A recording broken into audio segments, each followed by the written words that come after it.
Hello everyone. I'm going to talk about joint family and recent changes. ಇವತ್ತು ಅವಿಭಕ್ತ ಕುಟುಂಬ ಮತ್ತು ಇತ್ತೀಚಿನ ಬದಲಾವಣೆಗಳನ್ನು ತಿಳಿದುಕೊಳ್ಳೋಣ. To understand factors responsible for the disintegration of joint family and to analyzing the recent changes in the joint family. The joint family system is considered as the basic social institution. Joint family is known as undivided family and sometimes referred to as extended family. ಅವಿಭಕ್ತ ಕುಟುಂಬ ವ್ಯವಸ್ಥೆಯು ಸಾಮಾಜಿಕ ಸಂಸ್ಥೆಯಾಗಿದೆ. ಇದನ್ನು ಜಂಟಿ ಕುಟುಂಬ ಅಥವಾ ವಿಸ್ತೃತ ಕುಟುಂಬ ಅಥವಾ ಅವಿಭಕ್ತ ಕುಟುಂಬ ಅಂತಲೂ ಕೂಡ ಕರಿತೀವಿ. ಅವಿಭಕ್ತ ಕುಟುಂಬ ಅಂದರೆ ಏನು?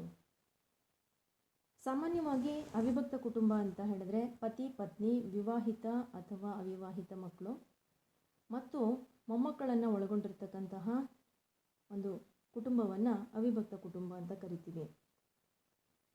Husband and wife, their married and unmarried children, their married as well as unmarried grandchildren, they are living together in a house. ಅವರು ಒಂದೇ ಮನೆಯಲ್ಲಿ ವಾಸಿಸ್ತಾ ಇರ್ತಾರೆ. ಸೊ ಅಂಥದ್ದೊಂದು ವ್ಯವಸ್ಥೆಯನ್ನು ಅವಿಭಕ್ತ ಕುಟುಂಬ ಅಂತ ಕರಿತೀವಿ. ಶ್ರೀಮತಿ ಐರಾವತಿ ಕರ್ವೆ ಅವರ ಪ್ರಕಾರ ರಕ್ತ ಸಂಬಂಧಗಳ ಸಮೂಹವೊಂದು ಒಂದೇ ಮನೆಯಲ್ಲಿ ವಾಸ ಮಾಡ್ತಾ, ಒಂದೇ ಅಡುಗೆ ಮನೆಯಲ್ಲಿ ತಯಾರಿಸಿದಂಥ ಆಹಾರವನ್ನು ಸೇವಿಸ್ತಾ, ಆಸ್ತಿಯ ಮೇಲೆ ಸಮಾನ ಒಡೆತನವನ್ನು ಹೊಂದಿರುವಂತಹ, ಕುಟುಂಬದ ಪೂಜಾ ಕಾರ್ಯಗಳಲ್ಲಿ ಸಾಮೂಹಿಕವಾಗಿ ಪಾಲ್ಗೊಳ್ಳುವ ಒಂದು ಕುಟುಂಬವನ್ನು ಅಥವಾ ಒಂದು ಗುಂಪನ್ನು ಅವಿಭಕ್ತ ಕುಟುಂಬ ಅಂತ ಹೇಳಿ ವ್ಯಾಖ್ಯಾನಿಸಿದ್ದಾರೆ. Joint family consists of at least 3 generations, that is the parents, their married or unmarried children and grandchildren living together. So ಇಲ್ಲಿ ಮುಖ್ಯವಾಗಿ ಒಂದು ಅವಿಭಕ್ತ ಕುಟುಂಬ ಅಂತ ಹೇಳಿ ನಾವು ಕರಿಬೇಕಾದ್ರೆ ಕನಿಷ್ಠ 3 ತಲೆಮಾರಿನ ಜನರ ಸಮಾವೇಶವನ್ನು ಕಾಣ್ತೀವಿ. 3 ಅಥವಾ ಅದಕ್ಕಿಂತ ಹೆಚ್ಚಿನ ತಲೆಮಾರಿನ ಜನರು ಒಂದು ಒಟ್ಟಿಗೆ ವಾಸ ಮಾಡ್ತಾ ಇರ್ತಕ್ಕಂತಹ ಒಂದು ವ್ಯವಸ್ಥೆಯೇ ಅವಿಭಕ್ತ ಕುಟುಂಬ. ಆದರೆ ಇವತ್ತು ಅವಿಭಕ್ತ ಕುಟುಂಬ ಬಹಳಷ್ಟು ಬದಲಾವಣೆಗಳಾಗ್ತಾ ಇದೆ. ಸುಮಾರು 18ನೇ ಶತಮಾನದಲ್ಲಿ ಆದಂತಹ ಕೈಗಾರಿಕೀಕರಣದ ಪ್ರಕ್ರಿಯೆ ಅವಿಭಕ್ತ ಕುಟುಂಬದ ರಚನೆ ಮತ್ತು ಕಾರ್ಯಗಳಲ್ಲಿ ಬದಲಾವಣೆಗಳನ್ನು ತೆಗೆದುಕೊಂಡ್ಬಂತು. Joint family has been undergoing changes both in its structure and functions. Factors which are responsible for these changes. So what are those?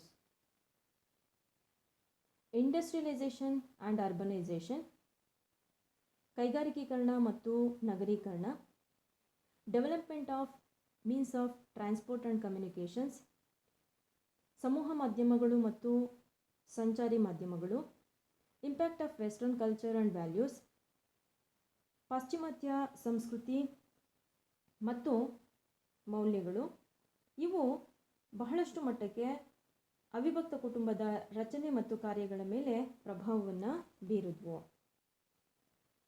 ಅಲ್ಲದೆ ಇಂಪ್ಯಾಕ್ಟ್ ಆಫ್ ಬೇರೆ ಇನ್ನೂ ಕೆಲವೊಂದು ಅಂಶಗಳನ್ನು ಗಮನಿಸ್ಬೋದು. Impact of education, increase in status of women and empowerment, social legislation and law, lack of accommodation, lack of adjustments between family members or generation, rise in individualism. ಈ ಅಂಶಗಳು ಕೂಡ ಅವಿಭಕ್ತ ಕುಟುಂಬದ ರಚನೆ ಮತ್ತು ಕಾರ್ಯಗಳಲ್ಲಿ ಬದಲಾವಣೆ ಆಗಲಿಕ್ಕೆ ಕಾರಣ ಆಗ್ತವೆ. ಶಿಕ್ಷಣ ಅನ್ನುವಂಥದ್ದು ಎಲ್ಲವನ್ನ ಬದಲಾವಣೆಗೆ ಒಳಪಡಿಸ್ತು. ಯುವಜನರ ಚಿಂತನೆ, ಧೋರಣೆ, ಅವರ ಅಭಿರುಚಿಗಳು ಇವುಗಳು ಪರಂಪರಾಗತ ಶೈಲಿಯ ಒಂದು ಆಲೋಚನೆಯ ಕಡಿವಾಣದಿಂದ ಹೊರಕ್ಕೆ ಬಂದು ವಿಚಾರವಂತಿಕೆ, ವೈಜ್ಞಾನಿಕ ಮನೋಭಾವನೆ, ಪ್ರಜಾಸತ್ತಾತ್ಮಕ ಮನೋಭಾವನೆಗಳು, ಸಮಾನತೆ ಈ ಎಲ್ಲ ಅಂಶಗಳು ಆದ್ಯತೆಯನ್ನು ಪಡ್ಕೊಂಡ್ವು. ಸೊ ತತ್ಪರಿಣಾಮವಾಗಿ ಅವಿಭಕ್ತ ಕುಟುಂಬದಲ್ಲಿದ್ದಂಥ ಹಿಡಿತ ನಿಧಾನವಾಗಿ ಕಡಿಮೆ ಆಯ್ತಾ ಹೋಯಿತು. ವ್ಯಕ್ತಿಗತವಾದಂತಹ ಮೌಲ್ಯಕ್ಕೆ ಹೆಚ್ಚು ಮಾನ್ಯತೆಯನ್ನು ಕೊಡಲಿಕ್ಕೆ ಪ್ರಯತ್ನವನ್ನು ಮಾಡ್ತಾನೆ. ಈ ಬದಲಾವಣೆಗಳು ಕುಟುಂಬದಲ್ಲಿ ಇದ್ದಂತಹ ಸದಸ್ಯರ ಮೇಲೆ ಇದ್ದಂತಹ ನಿಯಂತ್ರಣ ಮತ್ತು ಹಿಡಿತ ಸಡಿಲಗೊಳ್ಳಲಿಕ್ಕೆ ಕಾರಣ ಆಯಿತು. ಅದು ಜೀವನ ಸಂಗಾತಿಯ ಆಯ್ಕೆಯಲ್ಲಿ ಇರಬಹುದು, ಅಥವಾ ವಿವಾಹದ ವಯಸ್ಸಿನ ಅಂಶಕ್ಕೆ ಸಂಬಂಧಪಟ್ಟಂಥದ್ದಿರಬಹುದು, ಆಸ್ತಿಯ ವಿಚಾರಕ್ಕೆ ಇರಬಹುದು. ಈ ಎಲ್ಲ ವಿಚಾರಗಳಲ್ಲಿ, ಹಾಗೆಯೇ ಸ್ತ್ರೀಯರ ಸ್ಥಾನಮಾನಗಳ ಸಂಕುಚಿತ ಮನೋಭಾವ ಅಥವಾ ಆ ಮನೋಭಾವನೆ ಆಲೋಚನೆಗಳಿಗೆ ಸಂಬಂಧಪಟ್ಟಂತಿರಬಹುದು, ಎಲ್ಲವೂ ಕೂಡ ಬದಲಾವಣೆಯ ಪ್ರಕ್ರಿಯೆ ಒಳಗಡೆ ಒಳಪಡಬೇಕಾಯಿತು. ಸೊ ಇದರ ಪರಿಣಾಮವಾಗಿ ಅನೇಕ ಬದಲಾವಣೆಗಳು ಕಾಣಿಸ್ಕೊಳ್ತವೆ. ಈ ಅಂಶಗಳನ್ನು ಬಹಳಷ್ಟು ದಶಕಗಳಿಂದ ಅಧ್ಯಯನ ಮಾಡಿದಂತಹ ಅನೇಕ ಸಮಾಜಶಾಸ್ತ್ರಜ್ಞರು ಇದ್ದಾರೆ. In the last 4 decades, a number of scholars like Ram Ahuja, R.K. Mukherjee, L.P. Desai, K.M. Kapadia, M.S. Gore, A.M. Shah and other studies reveal that nuclearity is increasing and jointness is decreasing. So ಅವರ ಅಧ್ಯಯನದಲ್ಲಿ ಹೇಳಿರುವಂತೆ ನಿಧಾನಗತಿಯಲ್ಲಿ ಅವಿಭಕ್ತ ಕುಟುಂಬದ ರಚನೆ ವಿಭಕ್ತ ಕುಟುಂಬದ ಕಡೆಗೆ ಬದಲಾವಣೆ ಆಗಿದ್ದನ್ನು ತೋರಿಸುತ್ತೆ. ಹಾಗೂ ಏನು ಬದಲಾವಣೆಗಳಾದವು ಅನ್ನೋದನ್ನು ಅವರ ಅಧ್ಯಯನಗಳಲ್ಲಿ ವ್ಯಕ್ತವಾಗುತ್ತೆ. ಮೊದಲನೇದಾಗಿ ರೆಡ್ಯೂಸ್ಡ್ ಸೈಜ್ ಆಫ್ ಫ್ಯಾಮಿಲಿ, ಕುಟುಂಬದ ಗಾತ್ರದಲ್ಲಿ ಇಳಿಕೆ ಆಗಿದ್ದನ್ನು ನಾವು ಗಮನಿಸ್ತೀವಿ. ಕುಟುಂಬದ ಗಾತ್ರ ಅವಿಭಕ್ತ ಕುಟುಂಬದ ಗಾತ್ರದಕ್ಕೆ ನಾವು ಹೋಲಿಕೆ ಮಾಡಿದಾಗ ವಿಭಕ್ತ ಕುಟುಂಬಗಳು ಕೇವಲ 2 ತಲೆಮಾರಿನ ಜನರನ್ನು ನಾವು ಕಾಣ್ತೀವಿ, ಹಾಗೆ ಕಡಿಮೆ ಸದಸ್ಯರನ್ನು ಇದು ಒಳಗೊಂಡಿದೆ. ಅವಿಭಕ್ತ ಕುಟುಂಬದಲ್ಲಿ 3ಕ್ಕಿಂತ ಹೆಚ್ಚಿನ ಸಂಖ್ಯೆಯ ತಲೆಮಾರಿನ ಜನರು ವಾಸವಾಗಿರ್ತಾ ಇದ್ರು. ಆದರೆ ಇತ್ತೀಚಿನ ಹೊಸ ಚಿಕ್ಕ ಕುಟುಂಬಗಳಲ್ಲಿ ಬಹಳಷ್ಟು ಕಡಿಮೆ ಸಂಖ್ಯೆಯ ಸದಸ್ಯರು ಕಾಣಿಸ್ತಾರೆ. ಸೊ ಇದು that indicates the size of the family is become smaller. The kinship relationship is becoming smaller. ರಕ್ತ ಸಂಬಂಧಗಳು ಕಡಿಮೆ ಆಗ್ತಾ ಇವೆ. ಇತ್ತೀಚೆಗೆ ಪತಿ ಪತ್ನಿ ಮತ್ತು ಮಕ್ಕಳು ಮಾತ್ರ ಇರ್ತಕ್ಕಂತಹ ಅತಿ ಕಿರಿದಾದ ಕುಟುಂಬದ ಗಾತ್ರಗಳನ್ನು ಕಾಣ್ತೀವಿ. ಆದರೆ ಇಲ್ಲಿ ಅವರ ಇತರೆ ಸದಸ್ಯರ ನಡುವೆ ಇರ್ತಕ್ಕಂಥ ಸಂಬಂಧಗಳು ದೂರವಾಗ್ತಾ ಇವೆ. ಅದು ಕೆಲವೊಂದು ಸರಿ ಫಾರ್ಮಾಲಿಟೀಸ್ಗೋಸ್ಕರ ಇರ್ತಕ್ಕಂಥ ಸಂಬಂಧಗಳಾಗಿ ಪರಿವರ್ತನೆ ಆಗಿವೆ. 3-4 ತಲೆಮಾರಿನ ರಕ್ತ ಸಂಬಂಧಗಳಲ್ಲಿ ಇದ್ದಂತಹ ಗಾಢವಾದ ಸಂಬಂಧ ನಿಧಾನವಾಗಿ ಕಡಿಮೆಯಾಗಿದೆ. ಇದು ಬದಲಾವಣೆಯ ಒಂದು ಪ್ರಕ್ರಿಯೆಯನ್ನು ತೋರಿಸಿದೆ. ಹಾಗೆಯೇ weakening family norms and cultural values, ಸಾಂಪ್ರದಾಯಿಕ ಕುಟುಂಬಗಳಲ್ಲಿ ಇದ್ದಂತಹ ನಿಯಮಗಳು ಮತ್ತು ಸಾಂಸ್ಕೃತಿಕ ಮೌಲ್ಯಗಳಲ್ಲಿ ಅದು ತನ್ನ ಸಂಸ್ಕೃತಿಯ ಮೌಲ್ಯಗಳಲ್ಲಿ ಕಡಿಮೆಯಾಗಿದೆ. ಅವಿಭಕ್ತ ಕುಟುಂಬದಲ್ಲಿ ಇದ್ದಂತಹ ಶಿಸ್ತು, ನಿಯಮಗಳು, ಮೌಲ್ಯಗಳು, ಸಾಂಪ್ರದಾಯಿಕತೆ ಇವು ನಿಧಾನವಾಗಿ ಕ್ಷೀಣಿಸ್ತಾ ಇವೆ. ಬದಲಾಗಿ ವ್ಯಕ್ತಿಗತವಾದ ಸಮಾನತೆಯ ಮೌಲ್ಯಗಳು, ಪ್ರತಿಭೆ, ಆಸಕ್ತಿ, ಆದ್ಯತೆಗೆ ದೊರಕತಕ್ಕಂತಹ ಮಾನ್ಯತೆಗಳು, ನಿಯಂತ್ರಣರಹಿತ ಜೀವನ ವ್ಯವಸ್ಥೆ, ಉದ್ಯೋಗಕ್ಕೆ ಹೊರಗೆ ಹುಡುಕಿ ಹೋಗುವಂತಹ ಮನೋಭಾವನೆಗಳು, ಇಂತಹ ಕೆಲವೊಂದು ಹೊಸ ವಿಚಾರಧಾರೆಗಳು ಬೆಳ್ಕೊಳ್ತಾ ಇವೆ. ಇವುಗಳು ಕೂಡ ಆ ಬದಲಾವಣೆಯನ್ನು ತೋರಿಸ್ತಾ ಇದೆ. ಈಕ್ವಲಿಟಿ ಆಫ್ ಇಂಡಿವಿಜುವಲ್ಸ್,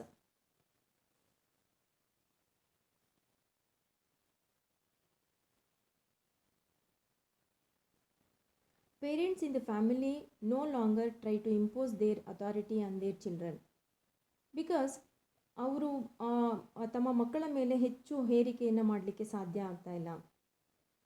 ಅವರು ತಮ್ಮದೇ ಆದಂತಹ ದಾರಿನಲ್ಲಿ ಹೋಗಲಿಕ್ಕೆ ಹೆಚ್ಚು ಅವಕಾಶಗಳನ್ನು ಸೃಷ್ಟಿ ಮಾಡಿಕೊಡ್ಲಾಗುತ್ತಾ ಇದೆ. ಅಲ್ಲದೆ ಈಕ್ವಲ್ ಸ್ಟೇಟಸ್ ಫಾರ್ ವುಮೆನ್, ಮಹಿಳೆಯರಿಗೆ ಸಮಾನತೆಯ ಸ್ಥಾನಮಾನಗಳು ದೊರಕ್ತಾ ಇವೆ. ಸೆಲೆಕ್ಷನ್ ಆಫ್ ಮೇಟ್, ಮ್ಯಾರೇಜ್, ಇಂತಹ ಕೆಲವೊಂದು ಅಂಶಗಳಲ್ಲಿ ಬದಲಾವಣೆ ಕಾಣಿಸ್ತಾ ಇದೆ.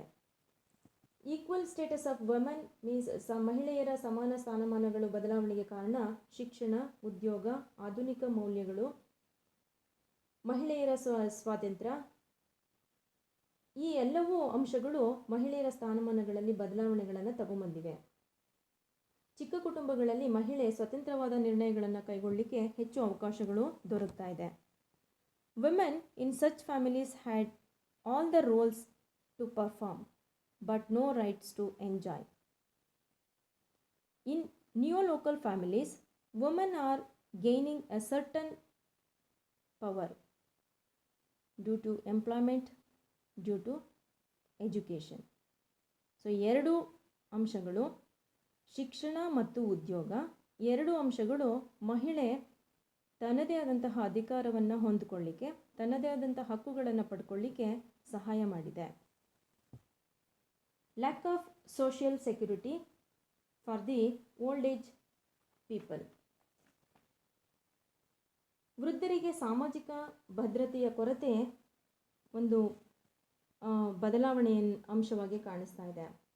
The joint family provides psychological security to its senior members or old age people. But today this tendency is declining. ಇಂತಹದ್ದೊಂದು ಪ್ರಕ್ರಿಯೆ ನಿಧಾನವಾಗಿ ಕಡಿಮೆ ಆಗ್ತಾ ಇದೆ. ಯಾಕೆ ಅಂತ ಹೇಳಿದ್ರೆ, ಹಿಂದೆ ಇದ್ದಂತಹ ಸಾಂಪ್ರದಾಯಿಕ ಕುಟುಂಬಗಳು ತಮ್ಮ ಹಿರಿಯರ ಪಾಲನೆ ಮಾಡುವಂತಹ ಒಂದು ಜವಾಬ್ದಾರಿ ಅಥವಾ ಹೊಣೆಗಾರಿಕೆಯನ್ನು ಹೊಂದಿದ್ವು. ಆದರೆ ಇತ್ತೀಚಿನ ದಿನಗಳಲ್ಲಿ ಅಂತಹ ಕೆಲವೊಂದು ಮೌಲ್ಯಗಳು ತನ್ನ ಅಸ್ತಿತ್ವವನ್ನು ಕಳ್ಕೊಂಡಿವೆ. ಕರುಣೆ, ಪ್ರೀತಿ, ಬಾಂಧವ್ಯ, ವಾತ್ಸಲ್ಯ ಇಂತಹ ಮೌಲ್ಯಗಳು ತಮ್ಮ ಮೌಲ್ಯವನ್ನು ಕಳೆದುಕೊಂಡಿವೆ. ಹಿರಿಯರ ಪಾಲನೆಯ ಜವಾಬ್ದಾರಿಯನ್ನು ಇತರೆ ಬೇರೆ ಸಂಸ್ಥೆಗಳಿಗೆ ಅಥವಾ ವೃದ್ಧಾಶ್ರಮ ಅಂತಹ ಕೆಲವೊಂದು ಸಂಸ್ಥೆಗಳಿಗೆ ವರ್ಗಾವಣೆ ಆಗ್ತಾ ಇದೆ. ಇದಕ್ಕೆ ಕಾರಣಗಳು ಬೇರೆ ಇದ್ದರೂ ಕೂಡ ತನ್ನ ಜವಾಬ್ದಾರಿಯನ್ನು ಕುಟುಂಬದ ಸದಸ್ಯರು ಹೊತ್ಕೊಳ್ಳಿಕ್ಕೆ ತಯಾರಿಲ್ಲದೆ ಇರತಕ್ಕಂಥದ್ದೇ ಮುಖ್ಯ ಕಾರಣ ಆಗಿದೆ. Then decrease in functional jointness. ಅವಿಭಕ್ತ ಕುಟುಂಬದ ಕಾರ್ಯಗಳು ನಿಧಾನವಾಗಿ ಕಡಿಮೆ ಆಗ್ತಾ ಇದೆ. ಅವಿಭಕ್ತ ಕುಟುಂಬ ನಿರ್ವಹಿಸ್ತಾ ಇದ್ದಂತಹ ಅನೇಕ ಕಾರ್ಯಗಳು ಅವುಗಳು ಈ ತಮ್ಮ ಹೊಣೆಗಾರಿಕೆಗಳನ್ನು ನಿಧಾನವಾಗಿ ಬೇರೆ ಸಾಮಾಜಿಕ ಸಂಸ್ಥೆಗಳಿಗೆ ವರ್ಗಾವಣೆ ಮಾಡಿರ್ತಕ್ಕಂಥದ್ದು ಈ ಬದಲಾವಣೆಗೆ ಕಾರಣ ಆಗಿದೆ. ಅದರಲ್ಲಿ ಮುಖ್ಯವಾಗಿ changes in the religious functions, changes in economic functions, changes in recreational functions. So ಈ ಎಲ್ಲ ಅಂಶಗಳು ಬದಲಾವಣೆಗೆ ಒಳಗಾಗಿದ್ದು, ಅವಿಭಕ್ತ ಕುಟುಂಬ ಮಾಡ್ತಾ ಇದ್ದಂತಹ ಎಲ್ಲ ಕಾರ್ಯಗಳು, ಮನರಂಜನಾ ಕಾರ್ಯ, ಧಾರ್ಮಿಕ ಕಾರ್ಯಗಳು, ಆರ್ಥಿಕ ಕಾರ್ಯಗಳು, ಇವೆಲ್ಲವನ್ನು ಹಾಗೂ ಶಿಕ್ಷಣವನ್ನು ನೀಡ್ತಾ ಇದ್ದಂತಹ ಕಾರ್ಯಗಳಿರಬಹುದು, ಅಥವಾ ಶಿಶುಪಾಲನೆ ಇರ್ಬೋದು, ಶಿಶುವನ್ನು ಸಂರಕ್ಷಣೆ ಮಾಡ್ತಕ್ಕಂಥ ಕಾರ್ಯಗಳು, ಇವೆಲ್ಲವನ್ನು ಕೂಡ ಬೇರೊಂದು ಸಂಸ್ಥೆಗಳು ಅವುಗಳನ್ನು ನಡೆಸ್ತಾ ಇವೆ. ಕುಟುಂಬದ ಬದಲಾಗಿ ಶಾಲೆ, ಅಂಗನವಾಡಿ, ಅಬಲಾಶ್ರಮಗಳು, ಶಿಶುವಿಹಾರಗಳು, ಚಲನಚಿತ್ರ ಮಂದಿರಗಳು ಅಥವಾ ಆರ್ಥಿಕ ಕಾರ್ಯಗಳನ್ನು ಬ್ಯಾಂಕ್ಗಳು ಇರಬಹುದು, ಹಾಗೆಯೇ ಧಾರ್ಮಿಕ ಕ್ರಿಯಾವಿಧಿಗಳನ್ನು ಅಥವಾ ಕಾರ್ಯಗಳನ್ನು, ಹಬ್ಬ ಹರಿದಿನಗಳನ್ನು ಆಚರಿಸ್ತಾ ಇದ್ದಂತಹ ಕುಟುಂಬದ ಕಾರ್ಯಗಳನ್ನು ಇವತ್ತು ಕೆಲವೊಂದು ಬೇರೆ ಸಂಘ ಸಂಸ್ಥೆಗಳು ನಿರ್ವಹಿಸ್ತಾ ಇವೆ. ಸೊ ಈ ಎಲ್ಲ ಕಾರ್ಯಗಳು ಕೂಡ ಬದಲಾವಣೆಯ ದಿಕ್ಕನ್ನು ತೋರಿಸ್ತಾ ಇದೆ. ಟೋಟಲಿ ಏನು ಹೇಳ್ಬೋದು ಅಂತ ಹೇಳಿದ್ರೆ, ಅವಿಭಕ್ತ ಕುಟುಂಬ ತನ್ನ ರಚನೆ ಮತ್ತು ಕಾರ್ಯದಲ್ಲಿ ಸಂಪೂರ್ಣವಾಗಿ ಬದಲಾವಣೆಯಾಗದಿದ್ದರೂ ಕೂಡ ಗಣನೀಯ ಪ್ರಮಾಣದಲ್ಲಿ ಪರಿಗಣಿಸಬಹುದಾದಂತಹ ಅಂಶದಲ್ಲಿ ನಾವು ಅದು ಬದಲಾವಣೆಗಳನ್ನು ಕಾಣಬಹುದು. Thank you.